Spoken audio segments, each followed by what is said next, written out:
आज मैं आपको एक कहानी सुनाने जा रही हूँ। एक दफ़ा का जिक्र है कि एक लड़का जिसका नाम बंटी था, जो कि स्कूल की क्रिकेट टीम का हिस्सा था, उसके माँ बाप और उस्ताद बंटी से बहुत खुश थे, क्योंकि अपनी क्रिकेट में कामयाबी की वजह से वो बहुत मशहूर था। लेकिन बंटी की अम्मा जान एक बात से बहुत परेशान रहती थी कि बंटी अपनी सफाई का बिल्कुल ख्याल न रखता और ज़्यादा वक्त क्रिकेट खेलने में गुजारता। इसी वजह से वो अक्सर मिट्टी से गंदा रहता।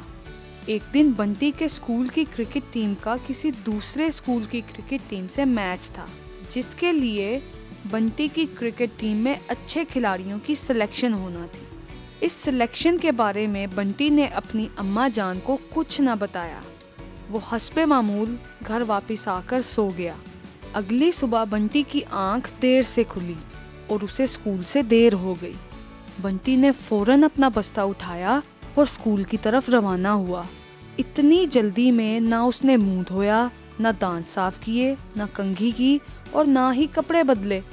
बंटी जैसे ही स्कूल पहुंचा तो बच्चों की क्रिकेट मैच की सिलेक्शन हो रही। बंटी बहुत खुश था। उसे लगता था वो ज़रूर सेलेक्ट होगा, क्योंकि वो अच्छा खिलाड़ी था। लेकिन ऐसा ना हुआ। उस्ताद ने बंटी को सिलेक्ट ना किया। बंटी के इसरार पर उन्होंने बताया कि खेल में उस खिलाड़ी को शामिल किया जाता है जो इसका एहतराम करे, जो साफ सुथरा भी हो, जो खेल के अदबो आदाब भी जानता हो। और आप खुद को देखो कि आज आप किस हालत में स्कूल आए हो।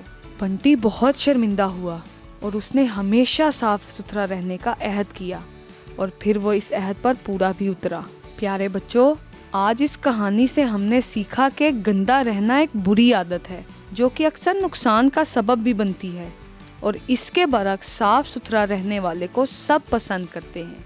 उम्मीद है आपको आज की कहानी पसंद आई होगी।